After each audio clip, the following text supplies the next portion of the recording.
Hello friends, आज मैं आपके सामने एक नई वीडियो ले आई हूँ। आज हम करेंगे permanent income hypothesis, relative income hypothesis and absolute income hypothesis हम कर चुके हैं। अब करते हैं परमानेंट इनकम हाइपोथेसिस। जो परमानेंट इनकम हाइपोथेसिस है ये दी थी मिल्टन फ्रीडमैन ने। फ्रीडमैन क्या बोलते थे?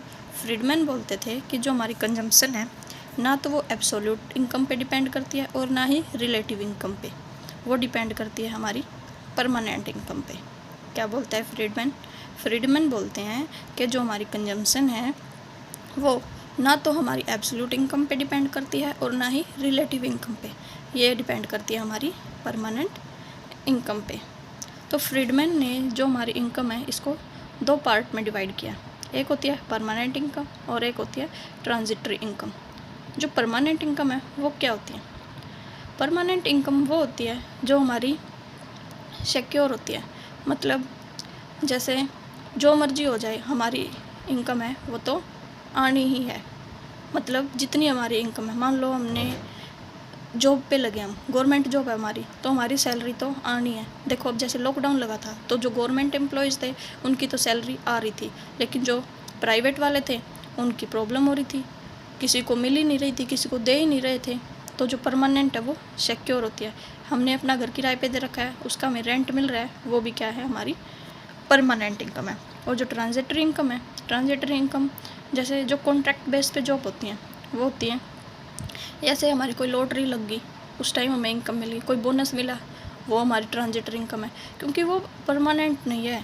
वो हमें मान लो इंसेंटिव है हमारा, वो भी परमानेंट नहीं होता, वो भी हमारा ट्रांजिटरी है। क्यों? अगर हम कुछ काम करके देंगे तो हमें इंसेंटिव मिलेगा, नहीं तो हमें नहीं मिलेगा। तो ये भी किस में आएगी? ट्रांजिटरी इनकम में। तो परमानेंट इनकम और ट्रांजिटरी इनकम में आपको पता चला कि क्या डिफरेंस है।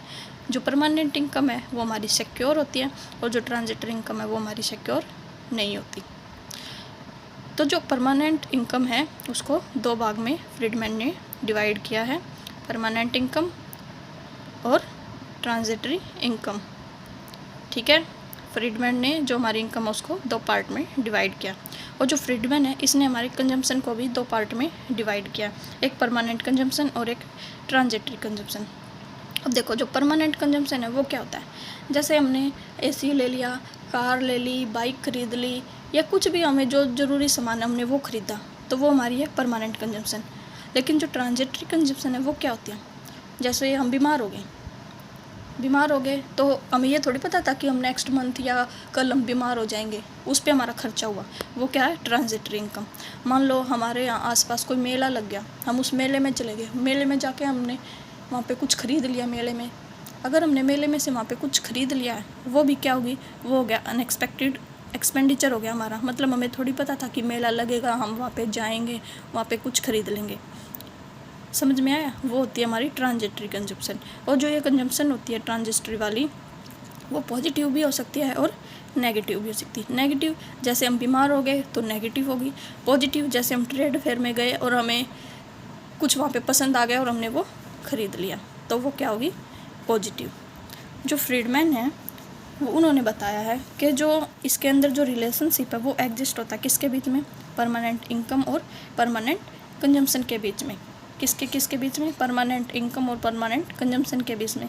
ट्रांजिटरी का इसमें कोई रोल नहीं है। ये पॉइंट पूछा जाता है पेपर में कि रिलेशनशिप किसके बीच में एग्जिस्ट हो रहा है, तो याद रखना परमानेंट इनकम और परमानेंट कंजम्पशन के बीच रिलेशनशिप है जो वो एग्जिस्ट होता है। और जो परमानेंट कंजम्पशन है हमारा वो डिपेंड करता है परमानेंट इनकम पे। अब हमारी परमानेंट इनकम हमें पता है तो उसी पे हम अपना कंजम्पशन कर सकते हैं। लेकिन जो अगर मान लो हमारी ट्रांजिटरी इनकम हमें पता ही नहीं वो अगले महीने मिलनी भी है या नहीं, तो उस पर हमारा कंजम्पशन का कोई मतलब ही नहीं है। तो हमारा जो कंजम्पशन है परमानेंट कंजम्पशन वो डिपेंड करता है हमारी परमानेंट इनकम पे। अब देखो शॉर्ट रन और लॉन्ग रन। जो शॉर्ट रन है उसमें जो हमारी एपीसी है वो ज़्यादा होती है एमपीसी से, और जो लॉन्ग टाइम है उसमें हमारी एपीसी है वो एमपीसी के इक्वल होती है। अब ये एपीसी एमपीसी से ज़्यादा कैसे होती है? अब देखो एपीसी होती है C/V वाई, यानी कंजम्पशन बाय इनकम, और एमपीसी क्या होती है? Change in consumption divide by change in income. मतलब जितनी हमारी इनकम बढ़ी उतना हमने कंजम्पशन नहीं किया। क्यों? कंजम्पशन कम किया हमने क्योंकि हमारी सेविंग ज़्यादा थी। सेविंग ज़्यादा होने का मतलब क्या है कि जो शॉर्ट टाइम पीरियड होता है उसको हम उस टाइम पीरियड में, जो शॉर्ट टाइम पीरियड होता है उस टाइम में हम अपनी इनकम को ट्रांजिटरी इनकम मानते हैं, क्योंकि हमें पता ही नहीं होता अगले महीने में आएगी या नहीं आएगी, हमारा इंसेंटिव अगले महीने मिलेगा नहीं मिलेगा, और ये हमारी सिक्योर भी नहीं होती। तो जो शॉर्ट टाइम पीरियड होता है उसमें हम अपनी इनकम को क्या मानते हैं, ट्रांजिटरी इनकम मानते हैं। और जो लॉन्ग टाइम पीरियड होता है उसमें हमारा APC और MPC है जो इक्वल होता है, क्योंकि इस टाइम में क्या होता है, जो चेंज इन इनकम होता है और चेंज इन कंजम्पशन है वो हमारा बराबर होता है। और इस टाइम में हम जो हमारी इनकम है उसको कैसा ट्रीट करते हैं, उसको हम परमानेंट इनकम की तरह ट्रीट करते हैं हमारी इनकम को। इसलिए हमारे जो इनकम में जब चेंज आता है तो हमारे कंजम्पशन में भी चेंज आता है। इनकम बढ़ती है तो हम अपने कंजम्पशन को भी बढ़ा देते हैं। और जो लॉन्ग टाइम होता है इसमें हमारा APC है जो वो कांस्टेंट रहता है, APC हमारा कांस्टेंट रहता है। अब देखो जो परमानेंट कंजम्पशन है वो इक्वल है परमानेंट इनकम के। अब K is equal to MPC और APC। अब मान लो हमारी परमानेंट इनकम दे दी 100 रुपये और APC हमारा है 0.8। अब हमें निकालना परमानेंट कंजम्पशन। तो परमानेंट कंजम्पशन कैसे निकालेंगे, परमानेंट इनकम कितनी थी हमारी 100 और K कितना है हमारा, जो K है वो क्या है MPC या APC, ये कितना है 0.8। जब 0.8 की हमने 100 से गुना की तो हमारा आ गया 80, यानी इनकम थी हमारी 100 और कंजम्पशन कितना किया हमने 80 का। अब देखो डायग्राम समझते हैं, डायग्राम से समझते हैं। ये है OY एक्सिस, ये है OX एक्सिस। जो OY एक्सिस है इस पे लिए हमने कंजम्पशन और जो OX एक्सिस है इस पे लिए हमने इनकम। अब देखो जो ये वाली कर्व जा रही है हमारी, ये वाली, ये क्या है, ये है long term permanent consumption, long term में परमानेंट कंजम्पशन। और जो ये वाली जा रही है हमारी, ये वाली, ये क्या है शॉर्ट टर्म कंजम्पशन। ये वाली थी परमानेंट वाली और ये थी शॉर्ट टर्म कंजम्पशन। ये यहाँ से है, इस वाले पॉइंट से, ये है शॉर्ट टर्म कंजम्पशन। अब देखो मान लो ये है हमारी OY इनकम। जब हमारी OY इनकम है तो हमारा कंजम्पशन कितना है OC। जब OY इनकम है हमारी तो कंजम्पशन है OC। जब शॉर्ट टाइम पीरियड में हमारी इनकम थी जो वो बढ़ गई, जब हमारी इनकम बढ़ गई यानी OY से हमारी इनकम हो गई OY1। जब हमारी इनकम बढ़ के OY से OY1 हुई तो कंजम्पशन कितना हो गया हमारा CY1। कितना हो गया CY1 हो गया CY1। लेकिन जैसे ही हमने सोचा कि हमें फील होने लगा कि हम सिक्योर फील कर रहे हैं, मतलब हमारी जो इनकम है वो परमानेंट बनने जा रही है। परमानेंट कब बनेगी, जब हम लॉन्ग टाइम में जाएंगे। शॉर्ट टाइम में तो हम ट्रांजिटरी समझ रहे थे उसको, लेकिन लॉन्ग टाइम में जाएंगे तो कैसे लगने लगेगी हमें हमारी इनकम परमानेंट इनकम लगने लगेगी।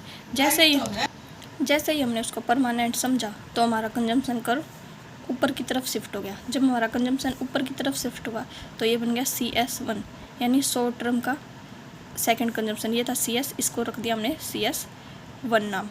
जब हमारा CS1 बन गया तो हमारी कंजम्पशन कितनी होगी C1Y1। यानी कि जब छोटे टाइम पीरियड मिलते हैं तभी तो एक लॉन्ग पीरियड बनता है, यानी शॉर्ट टाइम पीरियड को जब हम ऐड कर देते हैं तो हमारा लॉन्ग टाइम पीरियड बनता है। तो हमारा जब हमारी इनकम बढ़ के OY1 हो गई तो हमारा कंजम्पशन कितना हो गया C1Y1। कितना हो गया C1Y1। और जब हमने एक पॉइंट ये था हमारा, जब OY इनकम थी तो कंजम्पशन था OC। तो जब हमने इन सारे पॉइंटों को ज्वाइन कर दिया, मिला दिया, तो हमें क्या मिल गया लॉन्ग टाइम पीरियड। तो यही था परमानेंट इनकम हाइपोथेसिस। जो ये पॉइंट होता है यहाँ पे MPC और APC इक्वल होते हैं क्योंकि ये लॉन्ग टाइम पीरियड है। ये हमारा शॉर्ट टाइम पीरियड था तो इस पे क्या था, जो APC थी वो ज़्यादा थी MPC से। आई होप आपको पसंद आया होगा, वीडियो अच्छी लगी होगी। अगर वीडियो अच्छी लगी तो वीडियो को लाइक करना और चैनल को सब्सक्राइब करना, और टेलीग्राम चैनल का लिंक मैं डिस्क्रिप्शन में डाल दूँगी, उसको भी ज्वाइन कर लेना। Thank you so much.